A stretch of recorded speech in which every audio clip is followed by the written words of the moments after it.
64. Hashmashel mashloshim. Cheshben ha'odam min nafsho b'tnoi ha'gid bodom hazeh. To complete one's level of self-accounting in this world, it's contingent upon one seeing himself as a stranger in this world. Meaning, this is not our place. You see yourself as a stranger. You visit another country, and he knows no one. He comes to a strange location. It's not his location. He knows no one in that location. And nobody knows who he is. But the ruler of the city feels for the person because he is an alien. He has no security in the location. Meaning he knows no one here. So he advised him that,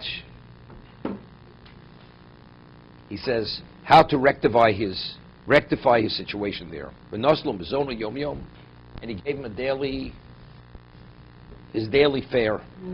But he said to him, you're welcome, we will provide for you your sustenance, but you cannot break the law. Lo yavro mitzvoso, you cannot violate my dictate. V'yichlo v'fchido b'gmul v'onish. And he says, he promised him with reward, and he threatened him with punishment. Which is appropriate. V'zru al nesio v'lo yidu eis. There'll be a day you're going to be traveling out of the country. You have an open-ended visa, but you don't know when it is. When we tell you to leave, you must leave at that moment. So again, you're here based on our kindness. If you break the law, you're going to be punished seriously. If you keep the law, you'll be rewarded. But when you're leaving, you're not aware when you're leaving, when you're going to be put out of the country.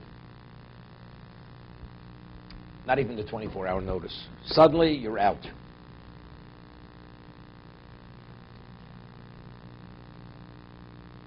It's interesting. There was a book, very good book, written. It was published by Feldheim. Maybe somebody in Baltimore wrote the book. He was a professional writer, Talmud Chacham, came from a special family in Europe, and it was called Go My Son. This person learned in the best yeshivas in Europe. He must have been then about 18 years old, and his parents were very wealthy people. They were in the hardware business, and he was a Kohen, very prestigious rabbinic family, going back generations. And he speaks about, he's there in this town was called Tiktin. It was in Poland, Tiktin. And all of a sudden, the Nazis came and they bombed Poland. It was like a blitzkrieg to show them they're coming in, taking over. Destroyed everything. Homes, people, thousands of people were killed, maybe more than thousands. And he writes there in the book how they lived in like in a mansion, they lived in tremendous wealth, palatial wealth.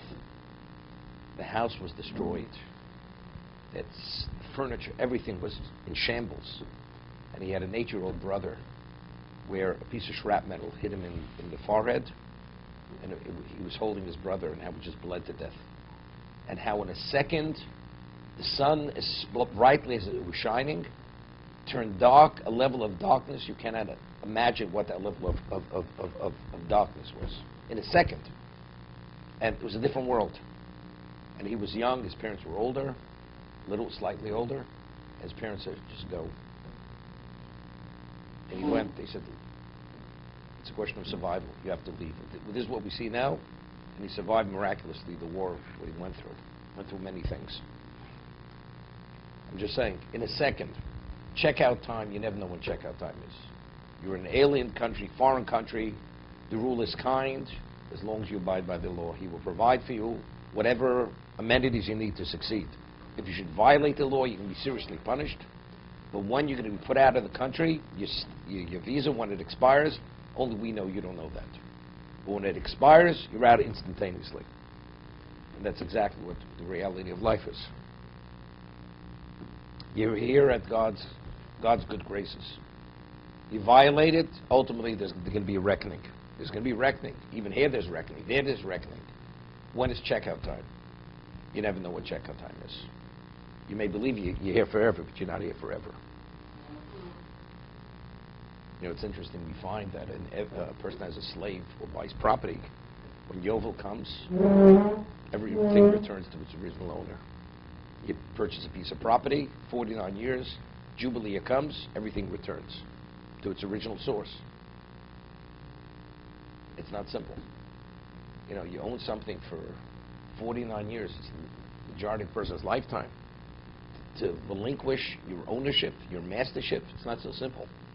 When does everything return?